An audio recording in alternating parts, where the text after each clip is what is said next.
So I'll do a little bit of a review of last week.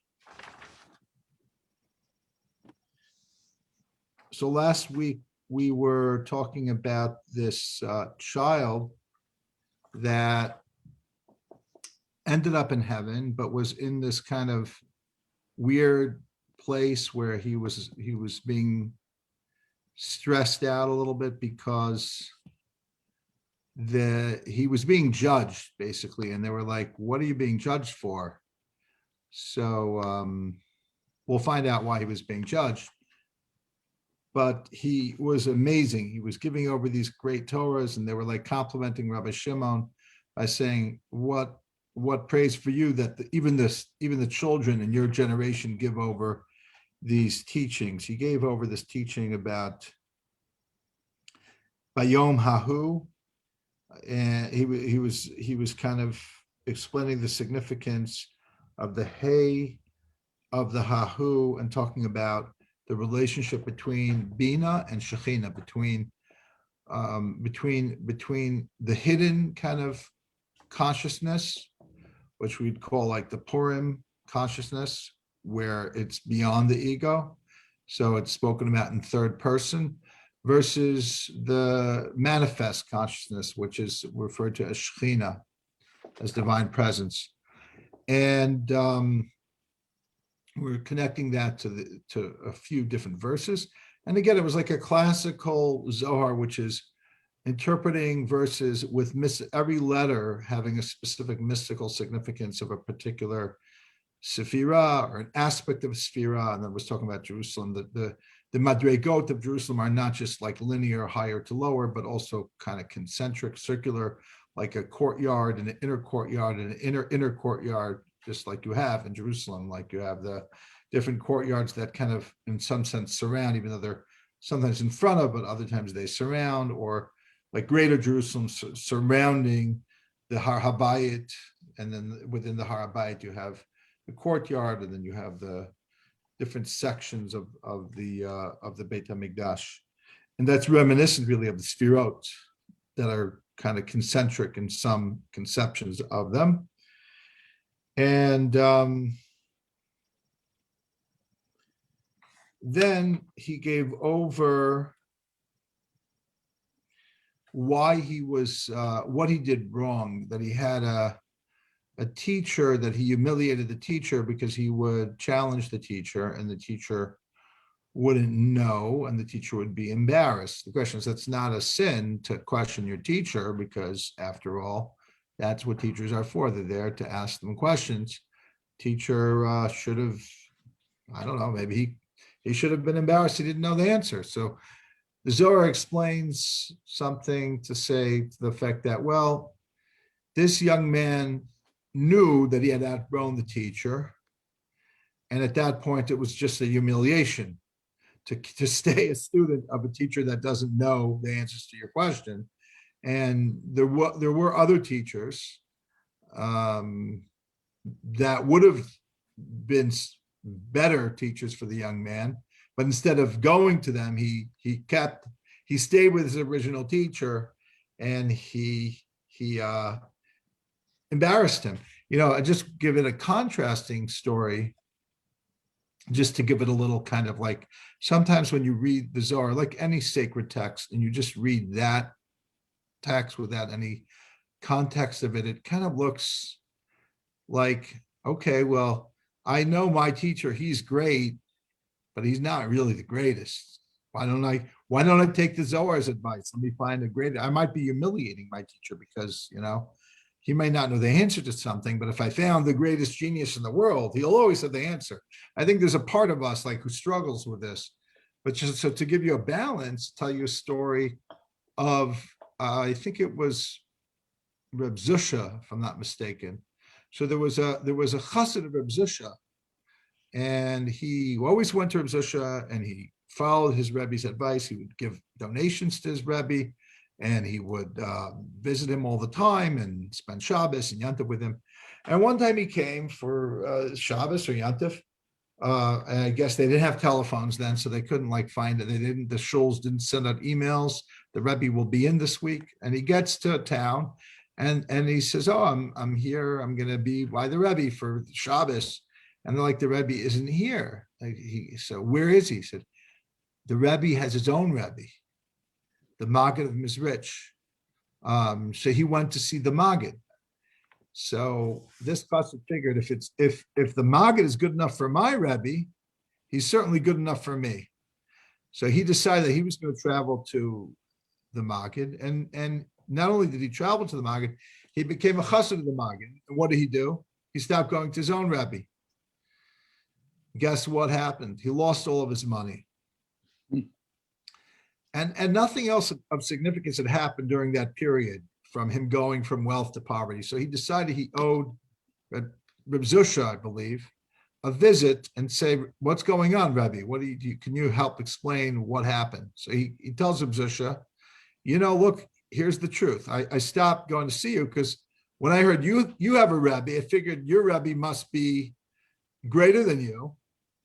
So I went to him.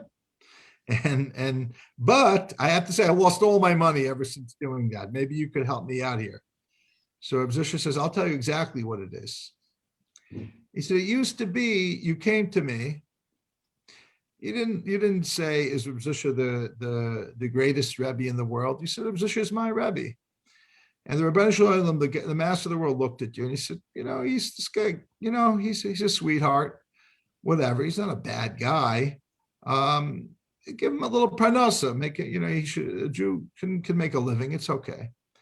But then you started up with, you found out that even I have a Rebbe, and you started being critical of like, am I really supposed to be a chassid of a follower? I should be the chassid of the leader. I should be the chassid of the Rebbe's Rebbe. So you started making cheshbonot. You started kind of making these judgments.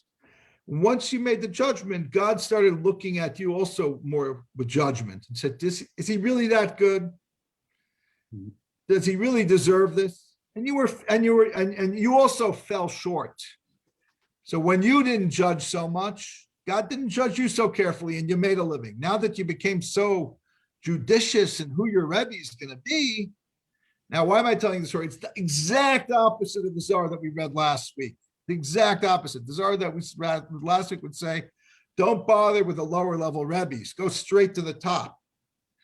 But there's a danger there because that's also a danger, a trap that a lot of people are falling into.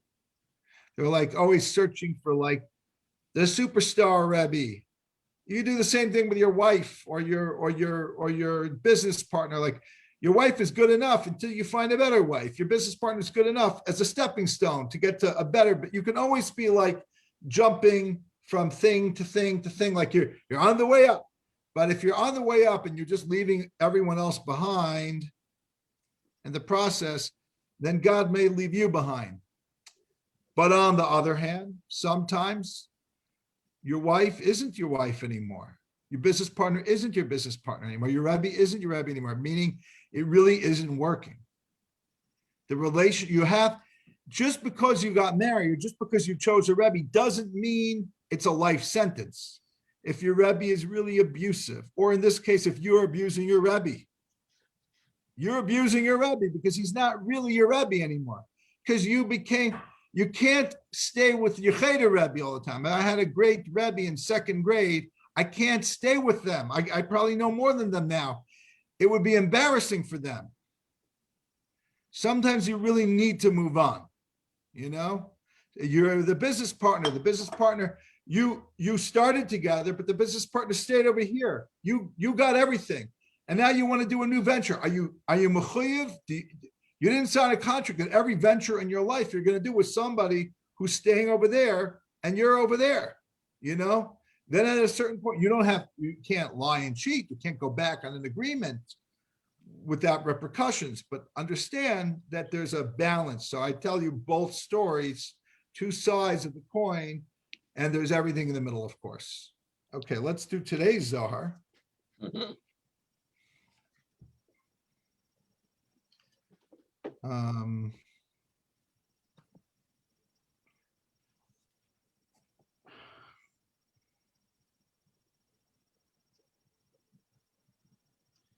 We'll start from the top of page 133. If anybody is following along in the original Zohar, it's Chelek Gimel, section 3 of the Zohar Daf, Kuf Ayin Aleph Amud Beis, 171b. Okay, in the middle of that courtyard are two cherubim, cherubs. Am I saying it correctly? Yeah. Angelic things with baby faces, a product of the artistry of the Holy King, which those above and those below cannot comprehend. Beneath them, all of Israel are destined to stand, so as not to depart from their sheltering wings. There's this concept of us like being all in their presence, like somehow all of Israel kind of packs into the courtyard that's kind of like energetically connected. And the shelter, it's a metaphor also of the Tachas Kanfei Shechina. We say it, for example, when we're praying for the ascent of somebody's soul at their death or the yahrzeit, that may their soul be resting underneath the wings of the divine presence. But it's the wings, reminiscent of this. 12,000 happy will be those who enter beneath the wings. 12,000 towers of the sun, illumining a childlike image of pearls and precious stones, fittingly. Thereby the head of the academy attain the glory. Who can utter the words that are innovated every day in the presence of the head of the academy? Okay. Oh, Rabbi, I'm going to read the whole page and then Zev will read all three notes. Oh, Rabbi, every time the male spirit ascends on high, precisely then women come forth and gather within the palace of Batya. Bithya, it's Batya, rejoicing there over many ancient words. From there, accompanied by her, they go out and enter the palace of Sarach. That's Sarach, the daughter of Asher, that greeted, told Jacob the good news that Joseph is still alive, who's known as a singer, rejoicing over many new and ancient words. From there, they go out, accompanied by her, and enter the palace of Yocheved. And so into all of those palaces. So all of these three women are considered great women. Two of them are related to Moses, and one of them is related to Jacob, the granddaughter of Jacob. But you have Yocheved and Batya, respectively, the birth mother of Moses, as well as Batya, the mother who adopted Moses. So you have this concept here. We talked about this earlier about the women's yeshiva, the Mesivta for the women. And these great women there, it talks about a number of different great women who each headed the equivalent of a palace, that there was like an equivalent of a yeshiva.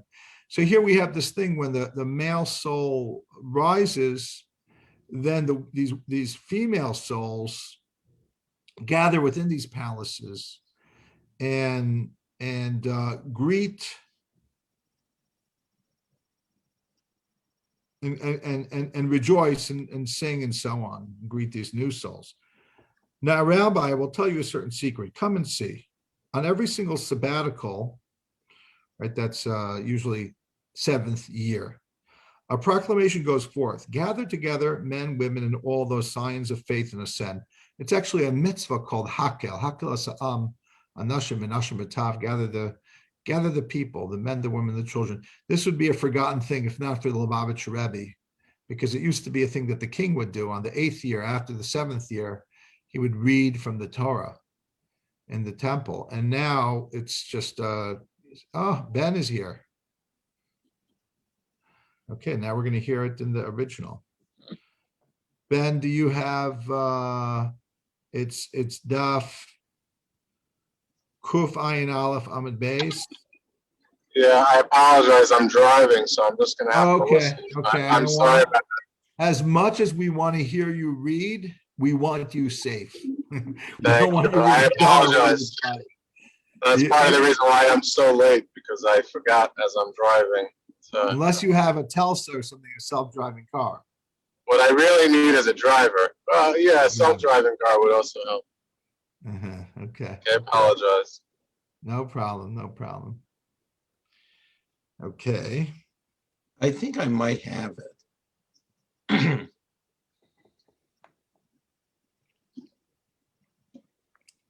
Was it the last few words with mitpashtin, dehurin, vinashin, vesalkin?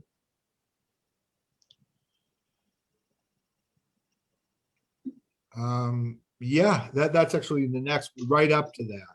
Right. Okay, so I got it. So yeah, so then they all strip themselves, men and women. It sounds provocative, but I don't think it means like, it doesn't, they're all dead. They don't have bodies anymore to take off physical clothes off. What it means is they take off their garments of the soul. Even the soul has garments. So is this like the idea of what was it, Pneor or something like that? That these are garments of light? Yeah, similar to that. So now it's talking about in heaven, you have this thing like, it's like a lot of times, I don't remember who they were talking about. I think they were talking about Justice Ginsburg. I think she died on Friday. So there was, so there were these rabbis or just Jewish people saying, oh, that's a sign of a righteous person dying on Friday. And then people were saying, well, we can't find a source for that. No, it was Rosh Every Hashanah. rabbi who gives a eulogy on a Friday, which you're not really supposed to really give much of a eulogy because it's Shabbos is coming, you're supposed to be hurried. But one of the things you say, and it's kind of based on the Zohar, I believe, which is, look, a soul is temporarily kind of comes out of Gehenna on Shabbos. So if a person dies before Shabbos, is buried right before Shabbos, they don't have a chance to go into Gehenna. They go basically to Gan Eden. So that's kind of the backstory to the schut of being, dying and being buried Erev Shabbos. It's part of the backstory to that. It was that she died on Rosh Hashanah. That was the remarkable thing. There's also a thing like that on Rosh Hashanah, which is if you finish the year, you made it. You kind of made it. You died right by Rosh Hashanah. You have a schus also, and that's based on the Gemara on Rosh Hashanah also that says, the tzaddikim are made it for a whole year. So again, it doesn't make sense on a simple level because everyone dies eventually. So what does that mean? That year they became a Rasha, and obviously commentaries like the Ramban totally create a way of understanding that doesn't conflict with the reality that they're just tzaddikim and Rishayim, and everyone is going to die at some point. So sadly, the one important skut that she would have died when there was a Democratic president didn't happen. So all these other skutim are kind of irrelevant. At least if they're a Democrat. Okay. Yeah.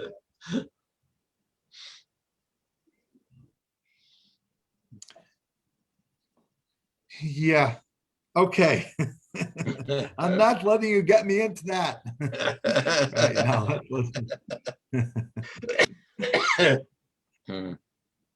I'm already in enough trouble.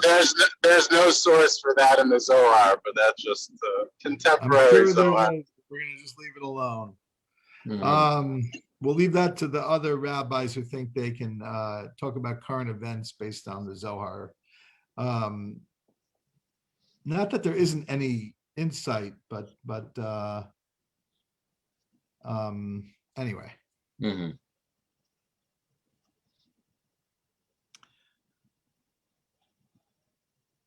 You want to read a little bit in Aramaic? We want to try it, Yossi? Okay, sure. Hope that's the right place. V'hol inon yanuke mechalav alin legoy metivta. And ascend together with all those children weaned from milk, and they enter into the heavenly academy where they witness their delight, ascension, joy upon joy. Go on. Dirkia ve'echadon echedva ve'iluya dilhon v'taman chadu al echadu. Okay, the youth, Page- I'm gonna sorry, read, I'm page- gonna read the next sentence, then you'll read. I'm right ahead of you. We're together now, and then I'm gonna go ahead of you. The Okay. youth in whose hand are the keys of his Lord rises and tells them the various new and ancient words, and they all see joy unmatched by any other. Actually, I think we're in the same place right now. Okay. V'hahu na'ar the maftahan the mareh bide kam ve'amar lon kama amilin hadrin ve'atikin v'chulchu kaman hedva the late hedva kehahi hedva.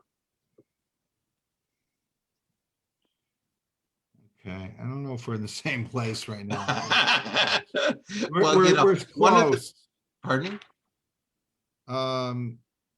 Okay, yeah, I think we're good. Good. Okay. Let's stop there and Yeah. we're gonna now read all the notes for page 133 and then we'll Okay. continue. Okay, so on a childlike image, rendering tzatzua, a word that appears in a biblical description of the cherubim in Solomon's temple. He made 2 cherubim in the Holy of Holies, Maaseh Tzatzurim, cast work, and they were overlaid with gold. In Bava Basra, this phrase is apparently understood as fashioned as children, based on the near hominin tzatzayim, offspring. What is kruv, a cherub?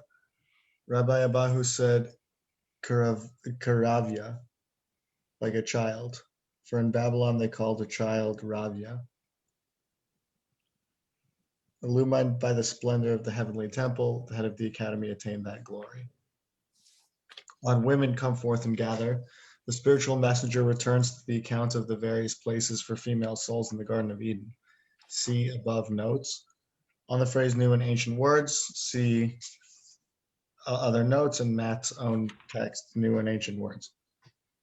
And on every single sabbatical, once every 7 years, both the male and female souls in the earthly Garden of Eden ascend to the celestial Garden of Eden together with their children. Before ascending, they strip themselves of the ethereal body in which they are clothed in the garden. In the heavenly academy, they hear secrets of the Torah from the chief angel Metatron, who's called the youth. The mention of men, women, and children matches the description of the public reading of Torah, which took place every 7 years on the festival of Sukkot, according to Deuteronomy. It says, assemble the people, men, women, and the little ones. Metatron as a nar, a youth, lad, heavenly servant, see other notes. So it sounds like he's saying that it's not, what they're stripping off isn't the garment of light, but the actual, like the guf zach itself, if I hear that right. Well, the gufzach is also it may not be the garment of light on a technical level, but it is a garment of light, meaning it is not a physical thing at all. Right. Although, in, let's say, the teachings of the Ramban, the gufzach is a ethereal physical, like it's a kind of medium that is somewhat physical, but it's not clear that the Zohar, the Zohar may have a similar term to the Ramban, but it's not clear that it's really the same thing, But just to tell you a little bit about it, because it's really quoted extensively here on page 102 and 103, or in again, the Chelik Gimel, Kuf Samach Zayin in the base, 167b is where it talks extensively about the women's yeshivas, the women in Gan Eden. And for example, there it says, she returns to the women, they engage in commandments of Torah. I'm not reading the whole thing, just what's relevant here. All of them in images they assumed in this world in a garment of light, like the garment of the males, except not shining the same, presumably because they didn't have the merit of studying as much Torah as the men. Commandments of Torah they were not privileged to fulfill in this world, they delve into, and the reasons in that world. In other words, according to the Kabbalah, the women, this distinction between men and women is only an earthly thing. Once they get up into heaven, they become Kabbalists themselves, and they study the Torah, particularly the inner meaning of the Torah. All these women who dwell with Batya, daughter of Pharaoh, are called carefree women, but it's not in a positive sense, for they do not suffer the torments of hell at all. Another palace of Serach, the daughter of Usher, accompanied by many women, a myriad of thousands, 3 times a day it's proclaimed before her. Here comes the image of Joseph the righteous. She was the one who told Jacob about Joseph. She rejoices and comes out to a certain screen she has, sees the radiant image of Joseph, and rejoices and bows. And then it continues. But the thing that we were talking, that Zev mentioned about this garment of light is I'll read from note 151. Before entering a human body, each soul exists in the Garden of Eden, where it is clothed in an ethereal body resembling the physical body. Again, it's resembling the physical.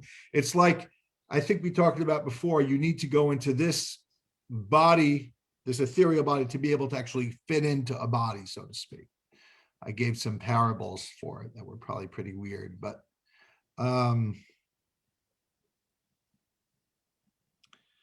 eventually, when the soul returns to the garden upon death, it regains the ethereal body. Here, the author may also be alluding to the related notion of a spiritual garment woven out of the good deeds that person has performed while on earth. Okay, let's go back. We finished the note. Yeah, I think we finished the note. I mean, other than just other references it gives on Metatron teaching in the Heavenly Academy. Okay, great. So let's continue. Yassi, you want to read a little bit in Hebrew? Okay, yeah. Aramaic. Well, we're on Aramaic. 134 now. Levatar alin kulku legoy kama prochtin v'chama hichalin gvi. Let me see. Gvizin taman. The inun nacharin benoam Adonai begoy hachala de ahava the Kadosh Baruch Hu v'dahu diktiv elachazot benoam Adonai uvakir behechalo levater parkin yanukin le'ele. Okay. So let me read that. Okay. Let me read that. Afterwards, they all enter through the several curtains, and numerous chambers are hidden there, shining from the beauty of Yud-Kei Vav-Kei, that's the name of God, within the palace of love, corresponding to what is written, to gaze upon the beauty of God and to reflect in his palace. Okay. So again, you have this thing of, off the bat, we have this tremendous opening, but then we have back to the partitions, right? They're reminiscent of the mechitza, which is a form of tzniut. It's a form of modesty. But you do have this concept of the palace of love. That's a very powerful, concept here. Let's continue. Go ahead, Rabbi Yossi. Okay, since it came up, what's the palace of love here? Let's continue. Okay. If only we knew. What do you mean? You don't know what the palace of love is? No, there must be some note about that, I would think. I mean, are they just going to let that pass by? Oh, there is a comment here. There is a comment here. We're going to come back to it. We're not stopping for each commentary because we want to. We're trying to really cover some more ground. Okay, I'm not sure we'll where get back to it. So I'll just try where I think I did. There's no room for discussing love here. I keep going. Yeah, it wouldn't be Purim like. Lavater parkin, yanukin le'ele, ve'inun parkin letata, uv hadrin le duch taihu, umit labshan, kid kad mata, zaka'a alma the whole tuva, dehahu alma mehakan. And then it goes into another paragraph. Yeah. So look, I mean, remember, we're talking. I brought the whole thing up about Justice Ginsburg mistakenly thinking she died on a Friday afternoon or something like that. But the reason why I brought that up, just to conclude that whole thing that I didn't say, is because just like you go up into a higher level on Shabbos, you go up to even higher level on the Shemitah, on the sabbatical year, which is what we're talking about. So these are like special times of ascension. So they go up and they strip, so to speak, of this ethereal body to go even higher, because that kind of limits you. But now they start coming, what goes up must come down. Now they're starting to descend. Afterwards, the children fly above and the men and women fly below. Returning to, interesting that the children keep ascending and men and women fly below, or the other way to read it is they go up and then they come down, returning to their palaces and clothing themselves as before. In other words, they don't stay up and they don't stay stripped of their ethereal garments. They reconnect with them. Happy the people who await all the goodness of that world. We continue. Yossi, you want to read? Amar Rabbi Shimon, Kama Matikin Milin, the Shamana, Zaka Hulka Didi, Dezahina Lechol Haig Lemishma, Zaka Yoma Denaf Ifikna Haha, Imre Le Rabbi, Talak Yomin Itlan Rishu Lemite Gabach Ulvatar Had Yoma Hedva Dilach. Rabbi Shimon said, "Oh, how sweet the words I have heard. Happy is my share that I have privilege to hear all this. Happy is the day that I came out here." They said to him, "Rabbi, for 3 days we are permitted to come to you. One day later, your joy." It's missing something here. Okay, let's continue to read. I'll read it actually, and then Yossi, you can read it. He conveys a flow from his side and is concealed and covered beneath the palace called the Chamber of the Runners until midnight. Yossi, do you want to read a couple lines? Okay, you mean on, right? Okay, it goes. I don't know if the text is going to be the same here. Go ahead, try it out. Yeah, I'm just, this is from, just so you'll know where this is coming from. This is coming from the Sulam. Okay, that's so- fine. I mean, yeah. he's as good as any, and he actually has better than most when if you look like at a Sulam, like Right. say a Sulam behind me. I don't know if I Yep, have I have the same one you got. Yeah. So you'll see if actually he's pretty good. He has a whole thing called Chilufe Girsaot, where Yeah. he brings down different gears. This is actually one of the, besides of the commentary on the Sulam, it's one of the benefits of actually the Sulam. But why don't you go ahead and read the next couple of lines? Okay. Ihu Mashich and Mishihu Misitra delayed. V'it Tamar v'it Hapa Tahot Atar Dikre Ta Haratzim Ad Palgu Leila. Okay, thank you. Okay. Thank you. He conveys the flow from his side and is concealed and covered beneath the palace called the Chamber of Runners. That's a verse in first book of Kings, chapter 14, verse 28, until midnight.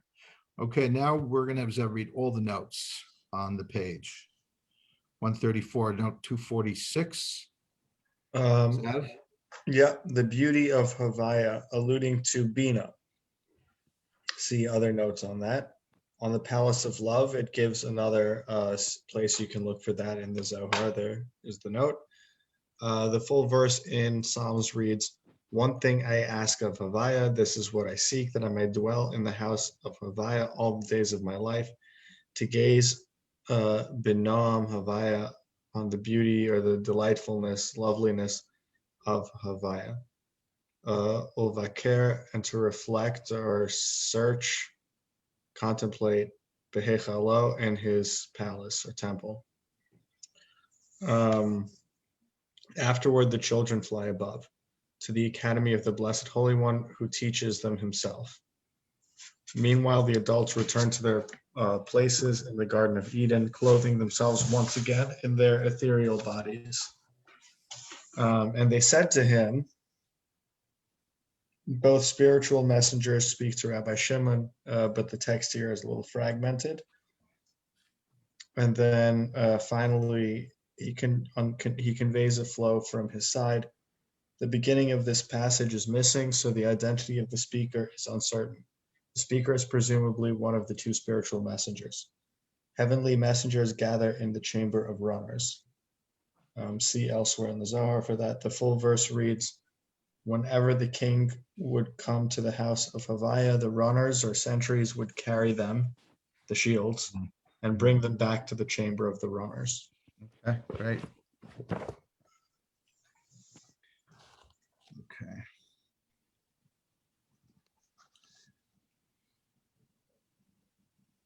Let's continue, page 135. I mean, I could stop, but honestly, we do want to try to make some movement here. Okay. After midnight, a flame of the pillar of Isaac shoots forth, striking the rooster called Gever, who resembles another, higher Gever above him. Once it strikes him, this Gever calls out, producing 6 sounds, all intelligent. When he calls out, all roosters of this world call. Another flame shoots forth from him, reaching them beneath their wings, and they call out. What does he call out? In the first hour he calls, the voice of God is in my power. The voice of God is in majesty. Psalms 29:4. And the second hour he calls, the voice of God summons the city. Micha 6:9. In the third hour he calls, the voice of God, new flames of fire. Psalms 29:7. Now we begin Amud Kuf Ayin Beis Amud Aleph 172a in the Zohar, which is still in the Danny Matt edition, is on page 135, and it's smack in the middle. In the fourth hour, he calls, the voice of Havaya, God makes the wilderness shake. In the sixth hour, he calls, and the voice of God is over the water. Those are just verses 8 and 3 of that earlier chapter from Psalms. And the sixth hour, he calls, the voice of God brings on the birth of pangs of does and lays bare the forest. And in his palace, all say glory. Verse 9. Afterwards, he calls, a voice says, proclaim. Another asks, what should I proclaim? Isaiah 46. This is the rooster who calls without subsiding, afterwards calling out as before. What does he call out? All deeds of the inhabitants of the world, for he is master of the ledger, with a scribe kit at his waist, and he records all deeds of the world's inhabitants every day. At night, after he calls out these announcements, he calls out everything he wrote down during the day. Yes, so you want to read that, or should we just go straight to the notes? If you mean all of what you just read, or Yeah, because that's a chunk of change. yeah, but if you just translate it, what's the point? And if it was, well, you want me to just, go back to now that now we'll know what you're talking about. Okay. Like, oh yeah, sure, I know that now. Okay, so I'm trying to, because I followed you down, and I'm trying to remember where you started. B'sha'ata de hu kare, is that where you started? You could start there. Okay.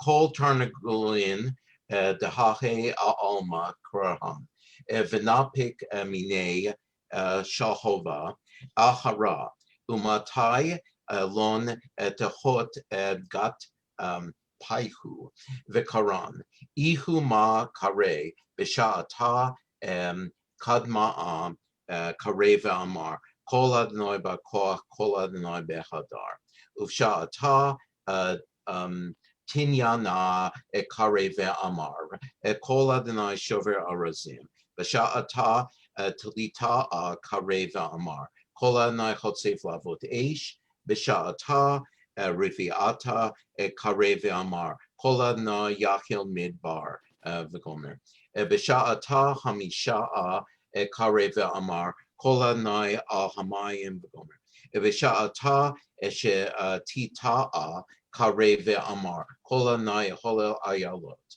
levatar kare ve'amar kol omer ekra ve'amar ma ekra v'gomer v'da ihu tarnagol the kare v'la shahin ulvatar kare kimil kadmin.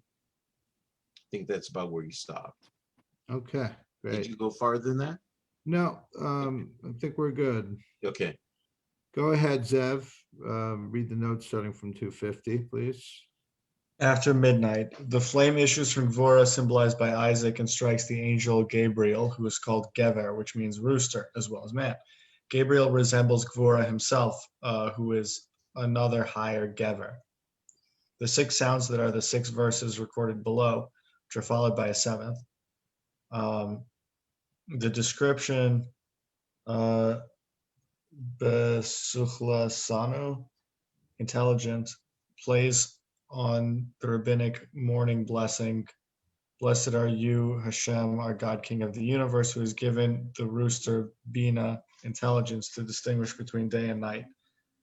On the midnight scenario, see above. On the rooster, see Rashi and Reuven, according to whom the rooster's crows mark the various divisions of the night. In Perek Shira, it says, when the Blessed Holy One comes to the righteous in the Garden of Eden, all the trees of the garden sprinkle spices before him, then he, the rooster, praises. Perek Shira then lists 7 verses proclaimed by the rooster. All the roosters of the world call, rousing people from their beds to engage in the midnight ritual of studying Torah. The 6 hours mentioned here are those between midnight and 6 in the morning. The full verse in Isaiah reads, a voice says, proclaim. Another asks, what shall I proclaim? All flesh is grass, all its goodness like flowers of the field. And then finally, what does he call out? After calling out the various verses, the rooster announces all the deeds of humankind committed during the preceding day. The term ledger renders a chemsa, which in the Zohar can refer to a treasure house, treasury, archive, or ledger. See other notes. The term scribe's kit derives from a vision recorded by Ezekiel describing God's punishment of Jerusalem via divine agents. And look, 6 men were coming by the way of the upper gate that faces north, each with his smashing weapon in his hand. And among them was dressed in linen, with a scribe's kit at his waist.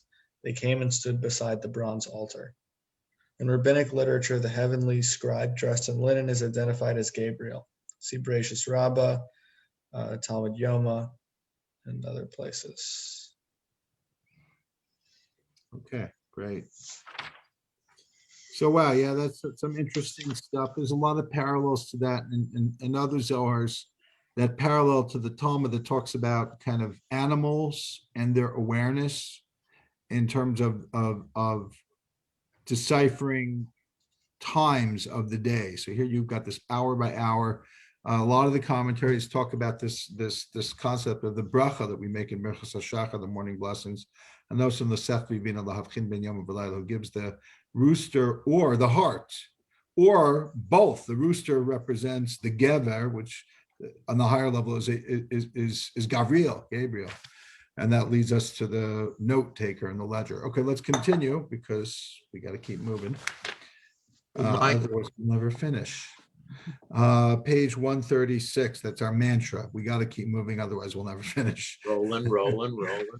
Okay, my kare, kol ovatin divnei alma, begin the ihu mare, de achmata, v'keset hasofer behartzo, hartzoi, v'chol ovadin divnei alma, kotev b'chol yoma, uvleya batar the kare kol krian elaine kare kolma de hatav beyoma. You want me to go on or just stop there? You're just actually up to where I read anyway, so continue. Oh, okay. Yeah. V'amale ragloy it's be'an delay the inun train targin had hahu the kaima be'emsa ita the ihu rav the hahu the kaima mehora the ihu ze'er the ka me'akvin lay yehe mokid alma b'shal hovoy uma avdei Kevon desalik tzapra v'huda dinhiru na pik mistar darom kedain mithabrain kolhu ve'it avdin train raglin train talap payin ke'egla lekaima diktiv v'haf raglechem behaf regel egel veha yidat razada she'ela anpa. Okay, okay, great. Thank you. We're not for the toes of his feet, which are two rungs, meaning the two levels. One standing in the middle, which is big. His middle toe was like, it's funny because our hands, I don't want to give you the finger, but if you look at, sorry, but it's just a observation, our middle finger is the bigger finger of our fingers. When it comes to our toes, it's not the same. Our what would be the thumb in our hand is our big toe, right? Our middle toe is not the smallest, but certainly not the biggest, you know? However, not with Gabriel, his middle toe is the big, that's when he gives you the middle finger, it's his middle toe, okay? Because it's bigger, but that's for a reason. It slows him down. The Zohar is teaching us a chiddush in biology. I don't know if this is true. Or angelology. What? Or angelology. Angiology. That God wants to impede movement of Gabriel. He shouldn't be light speed, God speed as they call it. He should be slow him down so he doesn't prosecute too quickly. So he had this long, it's a metaphor, whatever that means, right? This long middle toe that would slow him down, which impede him. And thank God, because if it didn't, he would burn up the world with his flames, which is really, to me, a simple metaphor. Anger is a fire. We could destroy people, our own, with our anger, with our judgment. You have to don't rush to judge because you can do terrible harm. Okay. What do? As soon as morning rises and the threat of radiance issues from the side of the south, they all merge and the 2 feet become 2 hooves. Since we're talking about feet and fingers of the feet now, or what we call toes, now we talk about the 2 feet turning into hooves like a calf, fulfilling what is written in their feet where it's like a calf's foot in Ezekiel 1:7. You already know this secret. Let's continue. You asked about the branch of the threshing floor. Within the courtyard, there are 365 palaces, like the number of days in the year, and on every single entrance is written tranquility, fulfilling a verse that says, may there be peace within your ramparts, tranquility in your palaces. Psalms 12, 122, verse 7. It's not known what is in these palaces, but all of them are arranged in artistic design. And each one, 7 configurations of gems are arranged within one another. Yossi, go ahead and read that if you don't mind, Rabbi Yossi. Thank you. Legoy ba'azarada. Let's see. Eat delat me'a v'shitin v'hamisha hechalin kehushvan yome shata uvhol pitcha upitcha ketiv yehi shalom behelech shalva b'armonotayich la yedi Maihu Hane Hechalin Ela Kulhu It Haman Ovad Tziur Sheva Sidrin Demar Galan It Haman Elaine Be Elaine Behol Had Vahad. Want me to go on? No, that's great. Okay, so let's have Zeb read notes. Starting with 253, you can read all the notes. 53, were it not for the toes of his feet. Among the toes on each foot of Gabriel, the heavenly rooster, the middle toe is big and the rear one is small. These impede him from executing judgment upon the world for all the misdeeds committed daily. What do they do? What do each of the toes do? At daybreak, all the toes on the foot merge, turning Gabriel's foot into two hooves, resembling the calf-like feet of the angelic Chayos who carried the chariot throne as witnessed by Ezekiel. The thread of radiance is a flow from Chesed, symbolized by the south and associated with morning. See Chagiga, where it says in the name of Reish Lakish, to one who engages in Torah by night, and the Blessed Holy One extends a thread of Chesed by day. As is said, by day Havaya directs Chesdo, his love. Why? Because in the night his song is with me. His song is the song of Torah. On this passage, see, and the preceding one, and he tells you where to look. The full verse in Ezekiel describing the Chayos reads, as for the legs, they had a straight leg, and the feet were like a calf's foot. They gleamed like burnished bronze. You asked about the branch of the threshing floor. This line is an enigmatic fragment. On the association between the threshing floor and the site of the temple in Jerusalem, see Samuel. On the symbolism of the threshing floor, see below, and I guess also Idra, Rabbah, and Zutza.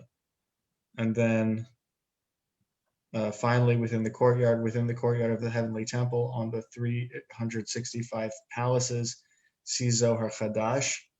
The verse in Psalms is addressed to Jerusalem. Okay, great. Thank you, Zeb. Let's go on. I'm going to continue on the top of 137. A holy pious one, how greatly the head of the academy praises a certain palace, situated on the top of the eastern side of the courtyard. And we're talking about, again, Yerushalayim Shalmaila, so to speak, the heavenly temple, the heavenly Jerusalem. For there are four in the four corners of the world, but the palace of the eastern side increases the light more than all of them. One day in the great sea, Leviathan emerges and the whole sea shakes. All the fish scattered here and there. When Leviathan reaches the opening of the abyss, he begins to rejoice, and there he rests. Depth except for that one. Like the appearance of a spring and lights are covered. None of them visible except the light of the palace on this eastern side. Go ahead and read that. Okay, In well, Hebrew, Aramaic. Sure. I Hasida Kadisha, Ekama Meshabach, Rav Mesivta, Hehala Hada, the Ihu Beresh Sitar Mizrach, the Azarada, begin Be'arba Inun, Be'arba Sitran, the Alma, Aval Hehala, Distar Mizrach, Aske, and the Horin delay Yatir Mikulhu Yoma Had Biyama Rabba Livyatan Napik Vehol Yama Az let's see Azdaza Vehol Nune Azlin Lehan Ulhan Had Mate Livyatan Befitha the Fitha did Homa, let's see, Share el Nemekde, Ve'eshtehech Taman, the Homeke Ella Hahu, Behai Zu, Dim Ayin, Ve'it Hab Yan, and the Horin, Vela, It Hazun, Kol Inun, Nehorin. Bar Nahora, the Hehala, the Vistar, Mizrakta. You want me to go on from there? Yeah. Okay. Haku and Margala, the Ka. Actually, let me continue. Okay. The gem that Leviathan, by the way, you might have been wondering, what's the connection? There's no transition at all, and it seems like they're just discombobulated paragraphs going from the heavenly temple to the Great Sea and Leviathan. So it'll be self-explanatory in this paragraph. The gem that Leviathan draws from the depth, called Sigdon, what is it made of? Well, this day on which Leviathan draws it forth and the sea shakes is the day on which the temple is destroyed. Tisha B'Av. As for that gem, when the Blessed Holy One remembers his children and sheds 2 tears into the great sea, one falls into this depth called Sigdon, and one falls into another depth called Gilba. For there are 5 other depths in the great sea, but they are not as significant as these. Once those tears fall, they congeal within depth 1, and one sinks into the depth called Gilba. Okay, go ahead. Okay, you want me to read over or just go ahead? Go ahead. Why don't you just go ahead? Okay, let's see. Okay, Below. okay, I think it goes with, I'm sorry. I'm not sure if this is where you want me to go, but I think you were turning the part where Vekevan the Nafle Inun Dimin. Is that about the right place? Yeah, go ahead. Go ahead. Okay. Kappa on go the home had the had adba no the homa the ikrai gosh, I can't read this. Gilva with a /Aleph. So I think that's an abbreviation for something. Yeah, it's fine. It's fine. No, it's a name. It's fine. Oh, okay. Continue on. Yeah. Okay. The Hadago Shmarim, the Hamra. Let's see. Durdian Bishin and Napik Had Irura Mekat